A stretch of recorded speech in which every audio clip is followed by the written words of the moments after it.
Well, hi and good morning from my shop outside of Toronto. It's a beautiful day today, but I'm so excited to work on this radio. I'm down here in my shop, ignoring the fine weather. And the reason I'm excited is because this radio had a serious performance problem with it.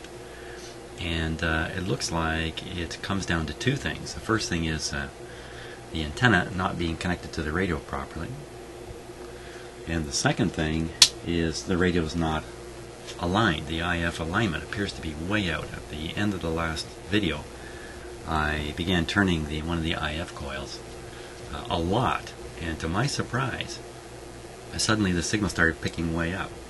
So it looked as if it's misaligned. I don't know exactly why or how or anything like that, but we're going to do an instrument alignment and make sure this guy's wired up right. And I'm also going to solder this green wire in. It's just clip leaded in, but I don't like all this excess wire hanging out here while we're going to do an alignment. So I'll solder this wire in permanently to where I'm pretty sure it should be connected. And in the meantime, while I'm letting my soldering iron warm up, I'd like to do alignments by monitoring the AVC voltage, which varies directly with the signal strength that you're receiving. And it makes, usually, there's 4, 5, 6, maybe even 10, 12, 15 volts available. And it's easy to get a reading on a voltmeter or that kind of voltage. To do that with this radio, I have to do two things. One is I got to take the bottom off, start poking around inside. And the other one is I got to sort out just exactly where to pick up the AVC voltage from. So, and I don't want to do that. I'm too lazy to take the bottom off. So another alternative to that is to monitor the voltage right on the speaker, right on the voice coil of the speaker. So I'm going to take that approach. Now the problem with doing that is you have to listen to the speaker. That's one problem. So if you have a fairly loud signal and tone that's coming out of the speaker, you got to listen to that. The other problem is the signal is not all that great going to the speaker. It's not that strong. So for instance, if I tried using this meter, I would hardly get any meter movement. So I brought out this meter. This is the perfect meter for doing this kind of work. It's very sensitive. It's really designed exactly for this purpose. So we'll be making use of this guy. High impedance, high accuracy, laboratory quality a voltmeter. So I'll connect that to the voice coil leads, and the little voltage that's there will be easy to drive this meter. It's much, much, much more sensitive than this guy here. So let's, still waiting for my soldering iron to warm up a little more. So let's get everything going in here. And because I haven't shown this for a while, here's my signal generator. This guy up here, which I'll flip on. And this is a military quality signal generator. It's rugged. It's meant to do the job under any conditions. So if war should break out in my shop, I'm ready to go. Since war seems to be going on all over the place. What's going on in the world these days, for crying out loud? People are turning to war far too quick. And okay, so we'll put on the frequency counter. So this shows the frequency that I'm tuned to. So let's bring this down to the IF frequency. For a radio like this, it's almost always 455 kilohertz. So we watch this guy. We'll bring him in. 455. Now my frequency counter is out by about 2 here. So maybe I should put this to 457, or maybe it should be 453. A couple of hertz doesn't make any difference in doing this work. In fact, this can be a fair ways out, and the end result, unless you compensate for it, is your pointer won't be in the right place on the dial. If you go ahead and do this, let's say at 500, your pointer's not going to be in the right place on the dial unless you compensate for that. And then you're moving the radio out of the zone for which it was designed, and you're probably going to suffer performance problems. So good to aim for 455. Okay, my soldering iron should be warm now.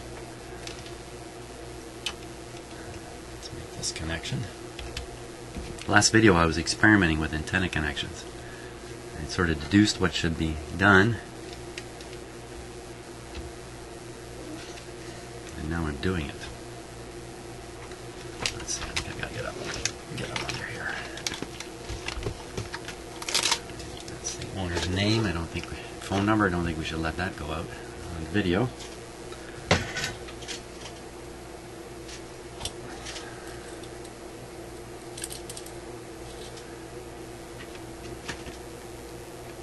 So all I'm doing is just soldering this wire. Probably broke off when somebody pulled the antenna off the back of the radio clumsily. And then with both wires off, not knowing what they were doing, they misconnected the antenna. As I said before, the antenna is an important part of the tuning of the radio, believe it or not. It's the first stage of tuning. And while you might think it pulls in the stations, really what it's doing for you is it's rejecting all the stuff you don't want. This is not going to go well, I can tell already.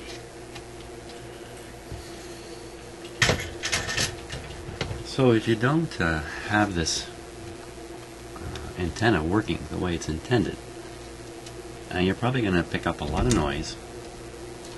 Signals will be weak. You'll have to turn the volume up. That's where the noise starts coming in. And in the case of this radio, we've got a lot of image signals.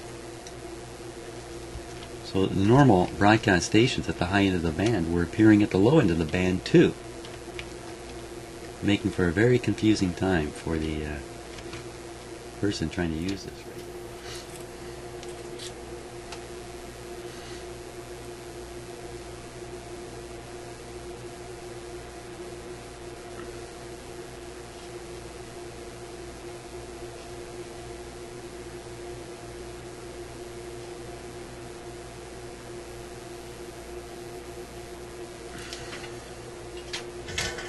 There we go, making the easy things difficult.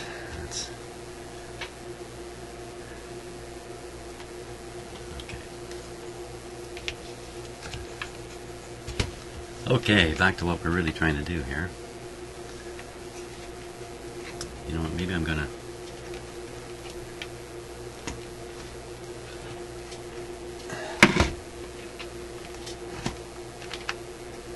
reattach the antenna to the back so it's not flopping around anymore. We're less likely to break the wires that I just connected. There we go.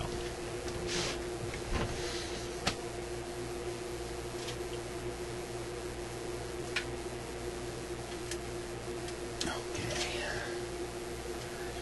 Now, I think we're all set. So we should be able to turn the radio on. Oh, I never hooked up the audio meter here.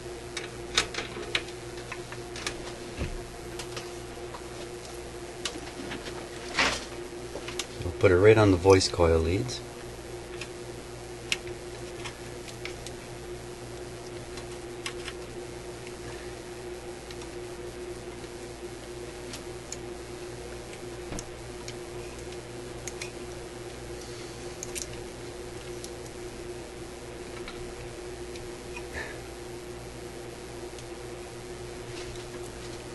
No, these clips.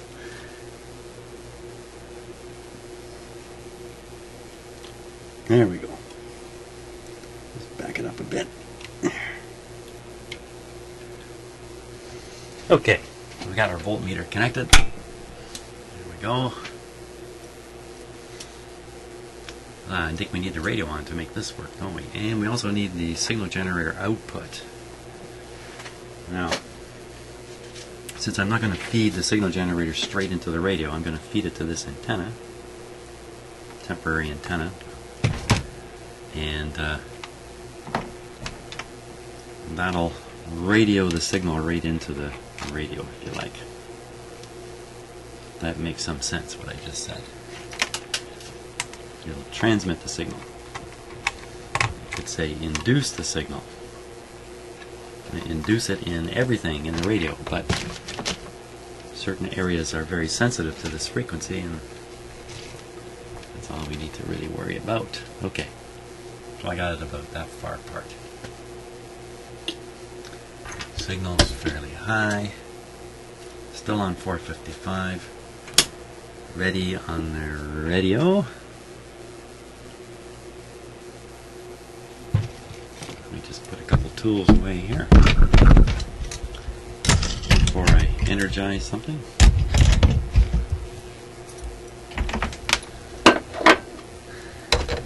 Okay, so my field of view is not too complicated in case I have to run. Okay, there we go.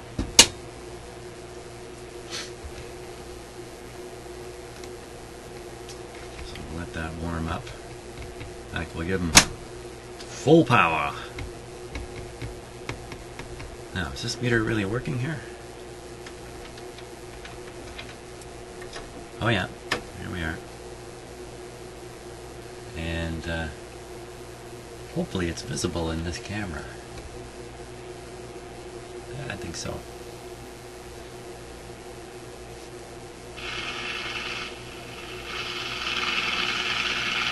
Okay, now you can watch the volume.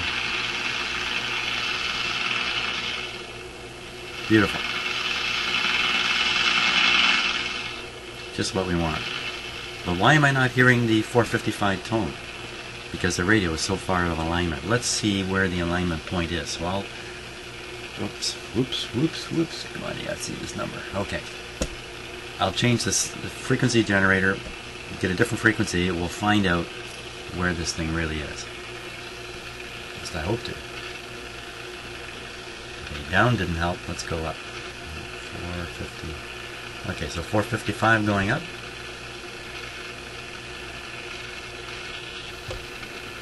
Okay, no response. Probably not enough signal coming out of the signal generator. So back to 455. 10 times more signal coming out now. Still nothing. Ooh. Can it be that bad? Okay, maybe not enough signal yet. So we'll more closely couple this antenna to the radio. And we'll hunt around. Still nothing. I heard a little wee bit there. I don't know if you did, but I heard a little tiny bit. Maybe we're gonna have to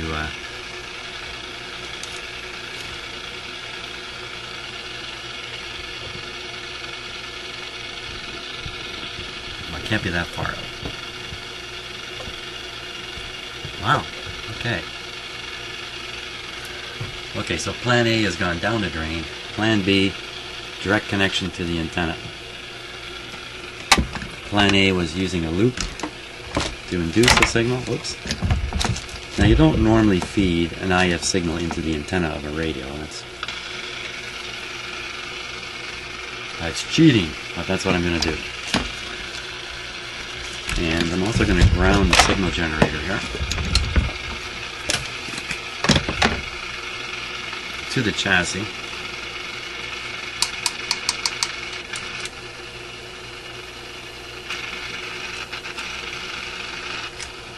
And I can hear the tone already. Okay, now we're pumping in a pretty strong signal here. Let me turn it back. Let's hunt for it now. Turn it up. Hunt for it. Look at that.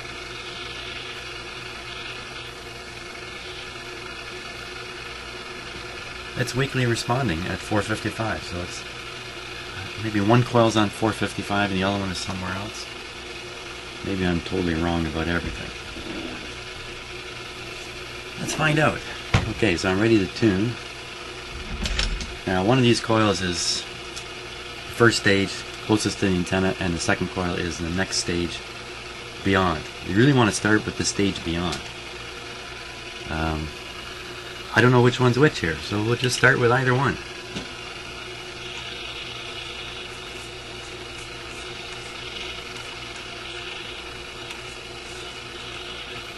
Wow, I'm just doing it by ear. I can barely hear anything. I'll try this one now. Wow.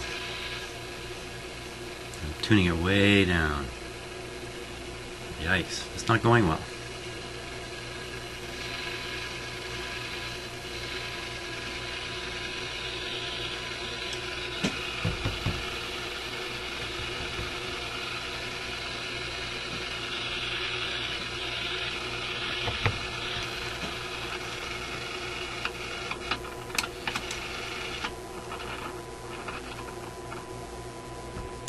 Well, this tells me something right here.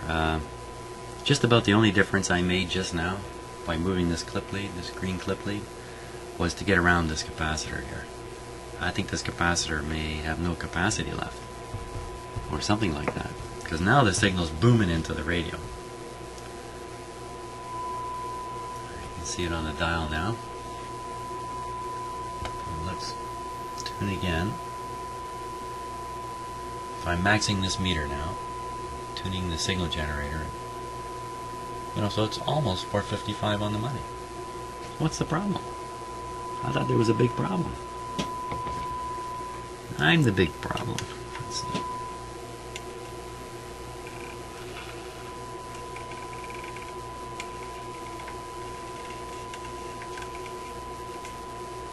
I did turn this a long ways yesterday and left it, so it's not where it was.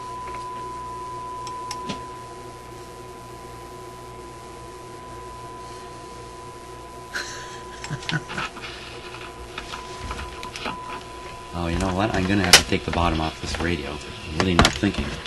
Never mind. Okay, hold it. Stop it right there. Hold the fort. I got to get at the bottom of these IF coils.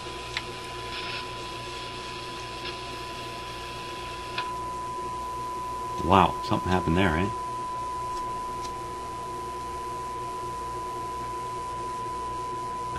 Could be as simple as my antenna connect, my scope or signal. Yeah.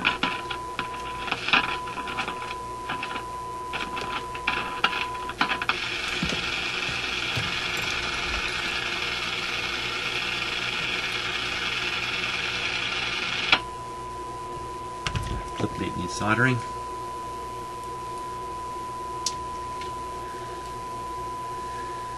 Now, where are we on the scheme of things? So we got a good solid signal going in. Almost certainly it's driving the AVC. You hear all the noise disappeared? That's not so much because this signal is overriding it, it's because the AVC has quieted down the radio. So the radio is not amplifying signals very much. All the noise has gone down, and what's left is this gigantic signal that's been brought down into its listenable range. So that's what's happening. It's not necessarily what you think if you're just a regular everyday AM radio listener. Okay, I don't know if that was clear.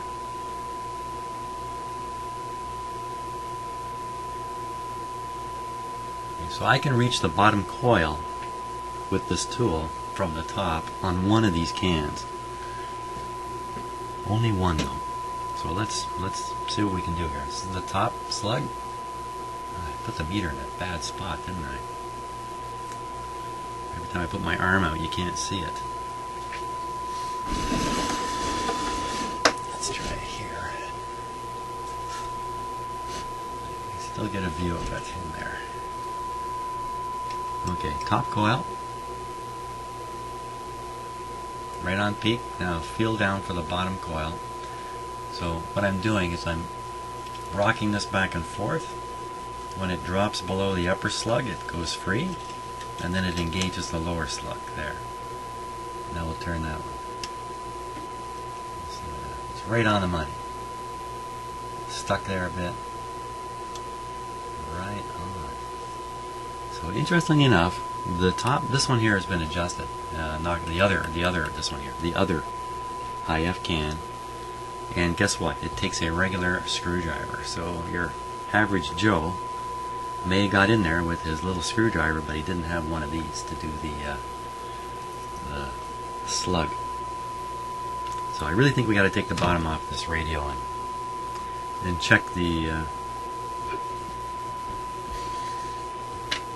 check it. I'm going to have to turn it off too. I don't think I want to do this with it on. Check the other IF that can only be accessed from underneath. That's the full sentence there. If you find I'm not speaking in full sentences, don't let me know. I already know that. Okay. I'm going to take this off, and then we're going to discover a whole bunch more stuff. Let's see. Probably not.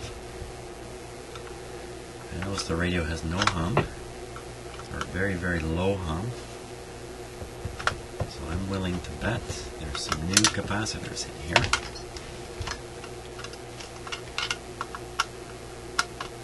I may want to lay odds on that one. Didn't I win $1 million the other day? And I risked the quarter. Can't show you the million though. You just have to use your imagination, because that's what I'm using on my million. Here we go. Isn't that an ugly thing? Let's see. I see a capacitor here. A new one here. I don't see any filter capacitors. Oh my god, I just bet away $1 million. Well,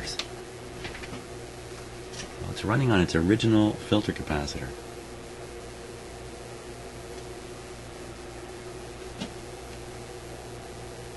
Some ugly business up here. Okay, now can I get a screwdriver into the bottom of the IF can? Oh, no one's ever done this, because here, let me show you on the close-up camera.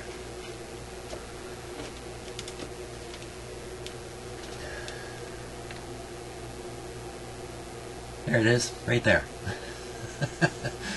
So you can't see the hole that I got to stick a screwdriver through. Nobody has stuck a screwdriver through here to tune this previously. Let's see if I can. There's the hole down there. There, I gotta get. Sorry, I only have two hands here. So we're just gonna expose where the tuning access hole is. Easier said than done.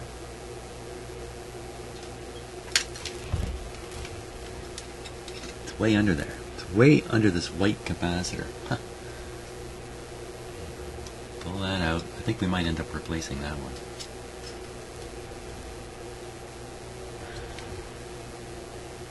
Pull it right out.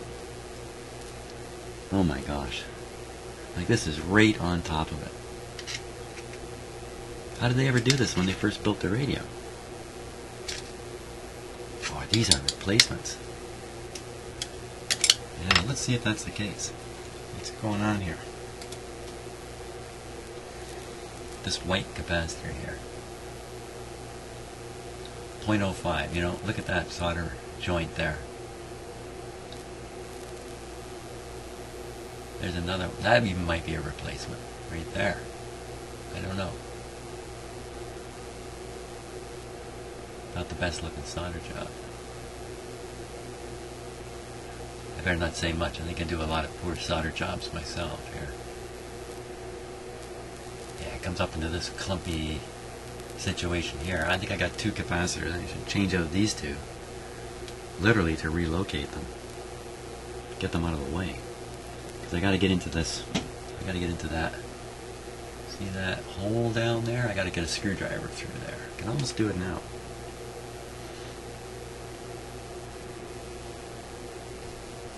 Another one's not looking quite so good here.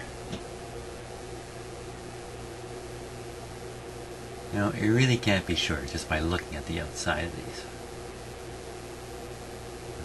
Doesn't look very good. What I'm imagining is the hermetic seal is shot.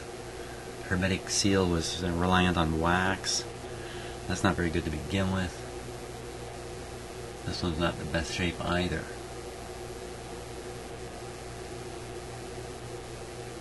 This one's not in the best shape either. Look at the end of it's coming out. So those are all points where moisture can get in and make these guys misbehave. Now this one's not paper, at least it's inside it's probably paper, but outside it's got a hard shell on it. And this guy, you know, they're old capacitors. They could very well be working just fine. The radio's not misbehaving. This one back here, amazing how much more you can see in a camera like this. Look at the end of it there. All those places where you hope it's sealed. Doesn't look like it. Yeah. I think we're on our way to a roundup capacitor replacement. This guy's probably okay back here.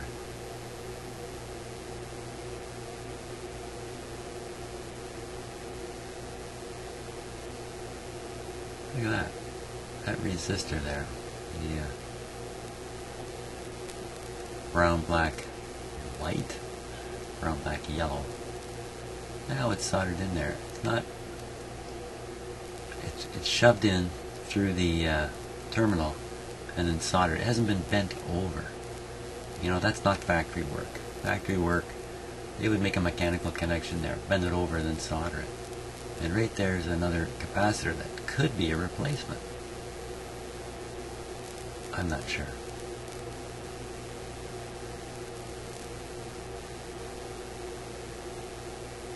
I don't know. Maybe this was Lucy's first radio in the factory. A lot of bad looking solder jobs. That's bad looking. It looks like the solder didn't wet up the wire from this resistor. What's going on there? Yeah, it's okay. Yeah. Sometimes I'm seeing things. I have to warn you. I am seeing things. That means I've got enough coffee in me. Yeah. Yeah, why don't we do that? I mean, we're so close to replacing these capacitors now, physically. I think it's a good idea. A little disappointed. I'm going to spend more time before getting this done, but I think I got to do a better job here. And we'll start off with these two guys up here. Guess I can shut off my signal generator. And we're going to be doing that for a little bit.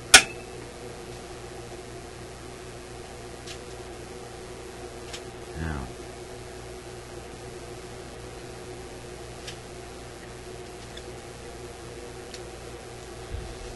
okay, so we'll pop out this one here. This is a ground point here.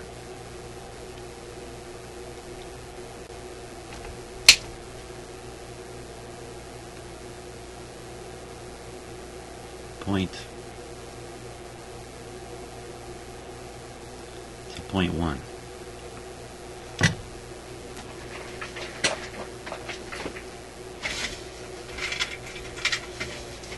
There's the replacement for that guy.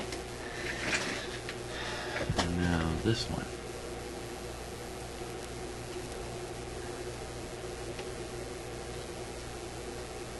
I'm just going to lift one terminal right now. That's a 0.05. That's probably in good. That looks to be in good shape, frankly. I needed to just to replace it, just to move it.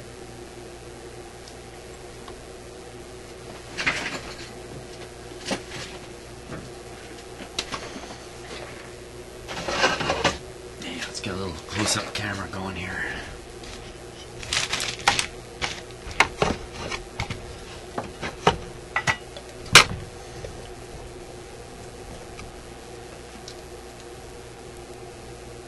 Bring in my camera crane.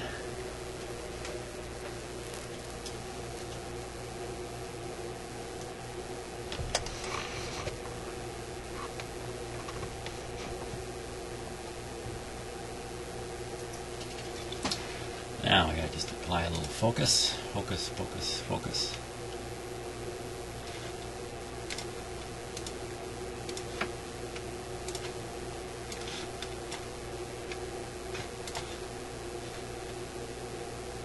That's without the focus yet. Hang on.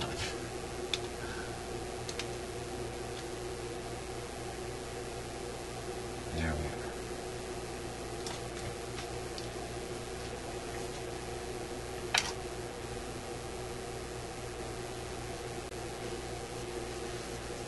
Okay.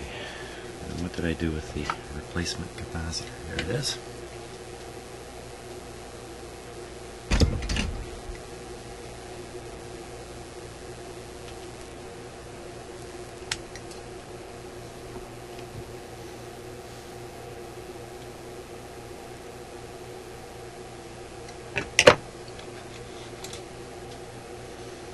Just getting the component sized up here. Wow, the leads are just barely long enough. As I've said before, these capacitors, which are just fine for anything, the problem with them is they have short leads. Vintage radio work often you need pretty long leads. Let me pull this cover off here. Stick it on here.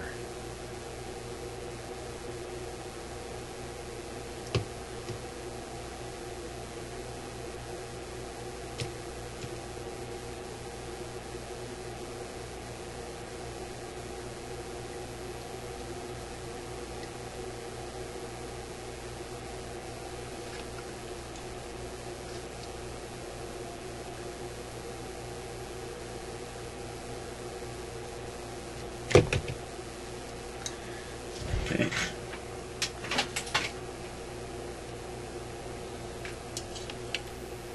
And your radio's ready to fall over.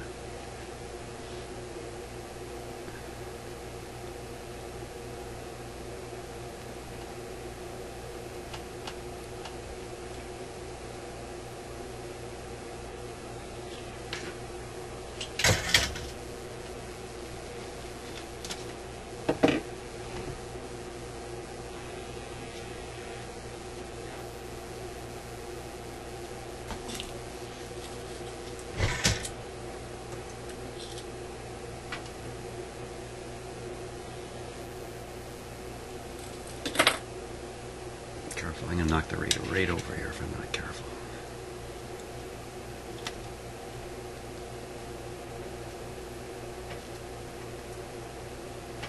Come on.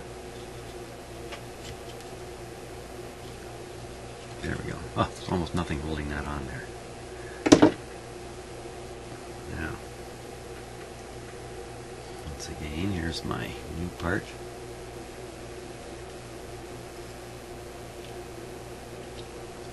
How am I going to do this?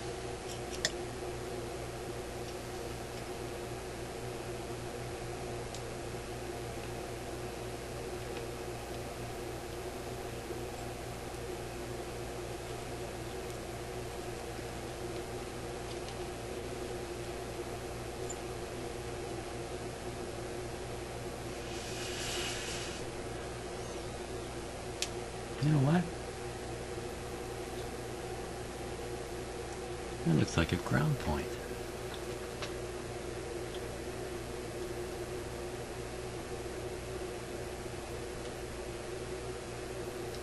Well, that's kind of weird. What's going on there? Because if this is a ground point.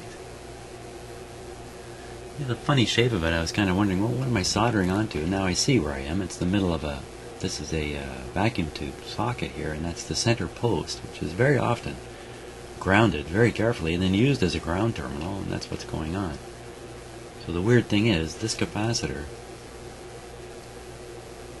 is connecting this ground point to the chassis. How does that work? Okay, so it's possible that this other point is not actually chassis ground, but is something we could call circuit ground. And this capacitor I'm putting in is the single connecting point between the chassis and the radio.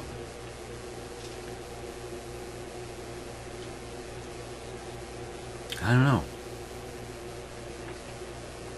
I don't think this is really... Well, I don't know. I mean, all I can do right now is put it back where it was because I don't have the circuit diagram, and I'm not beyond me to figure this stuff out to that degree, just what's going on. Yeah, if you don't have a circuit diagram, you're really hampered in this work. Really, really hampered. A simple radio like this, maybe you can get along without it, because there's such similarity to so many others. Can you not hook on there?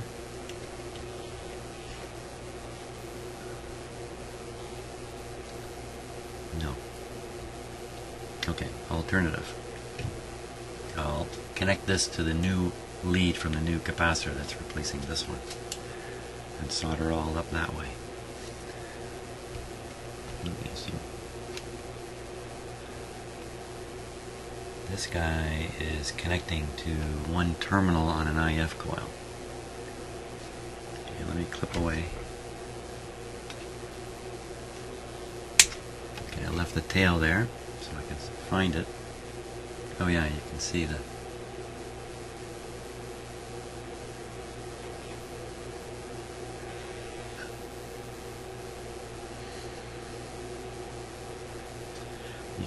previous solder job. So that's a 0.05. 0.05.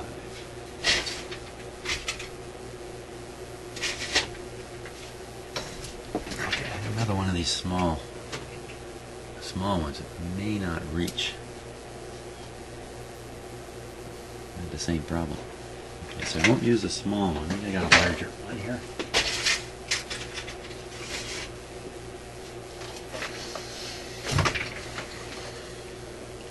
Here's one with really long leads.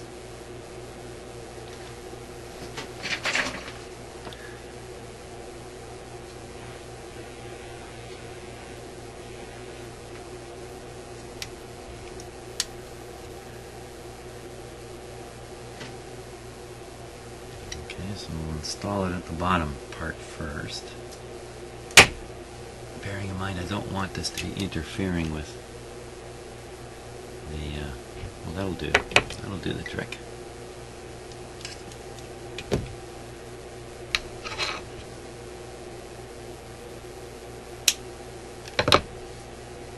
Snip off the excess lead.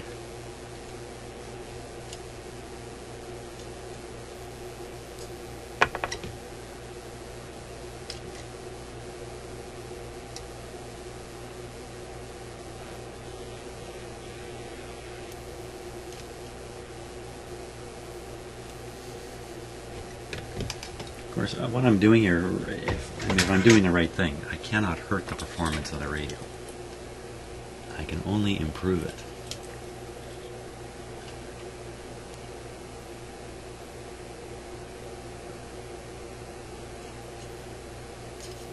Although as I'm doing this, I really have no idea what the capacitor I'm replacing is supposed to do for the radio. So I don't have a schematic, and I'm really not investigating it to that degree.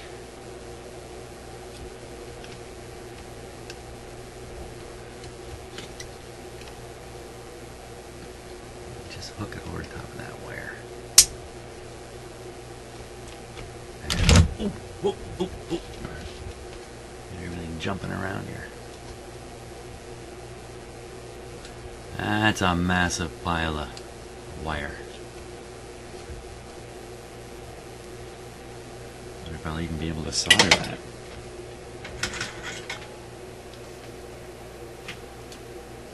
And I think I'm going to attach the other lead here also.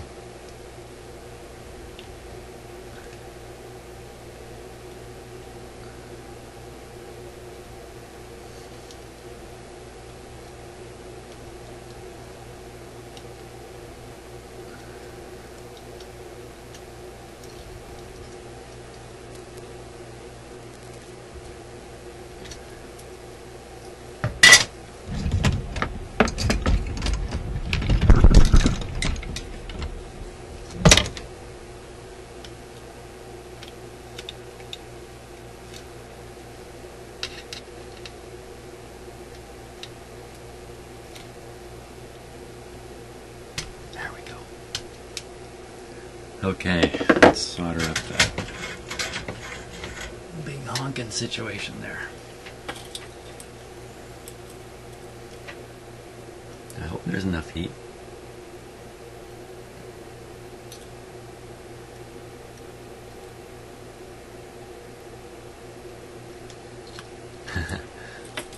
When you wrap a wire around a post that's full of solder, it looks nice and tight, and then you melt the solder, the post basically shrinks, and you're left with a wire wrapped around nothing here. Now it's probably half soldered.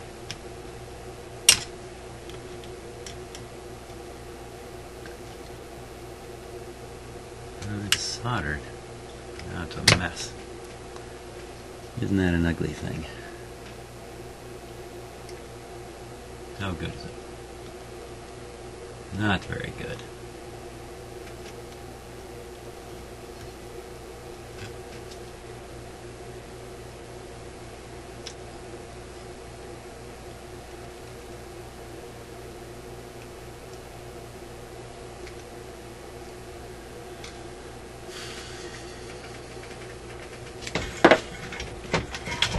Maybe a better approach might have been to suck away that solder first, clean up the terminal, and then attempt to connect to it.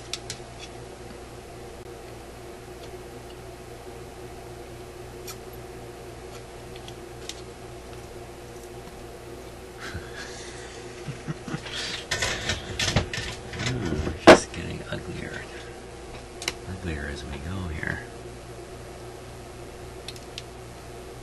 What is it?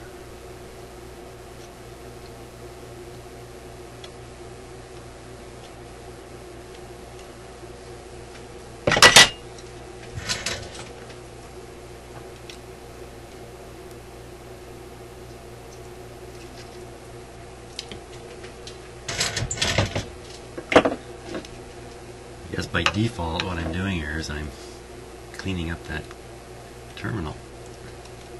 Just doing it in a really awkward way.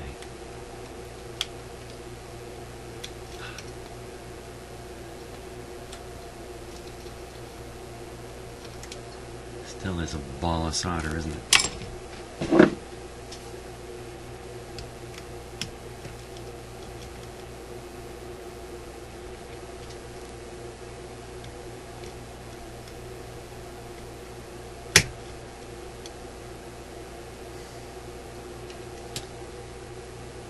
You know what, I might be able to do that like that. Let's see what happens.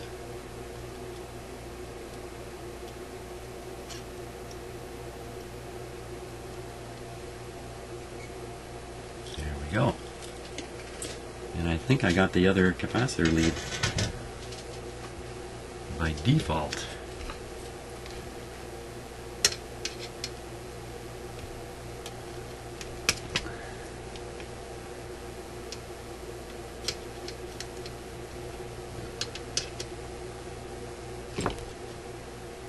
Yeah, okay. And there's where the screwdriver goes, right down there.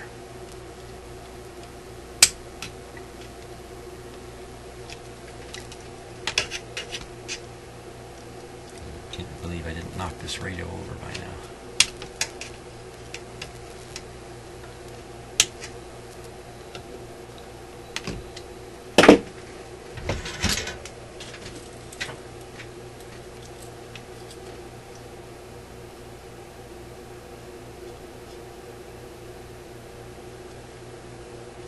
This is a much better connection here.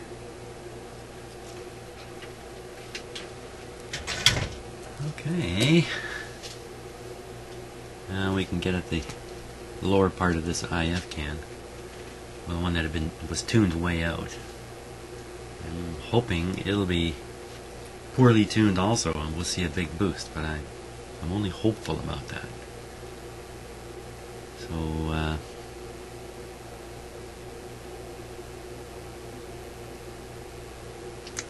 you know, a good capacitor to replace would be the cathode bypass capacitor. I may have done that already. Where's the output tube? The output tube is down here. Down here. Hey everybody, down here. That's where the output port is. So the bypass capacitor is usually located nearby. It's usually a fair size one too. Well, it could well be part of the large metal cylindrical capacitor on the top of the radio. And since there's no hum in this radio, I'm not going to worry about that. In fact, I may stop right now replacing capacitors and we'll give the radio a go. Where are we on the clock here? Almost 40 minutes. So let me break this video and we'll start up on the next one.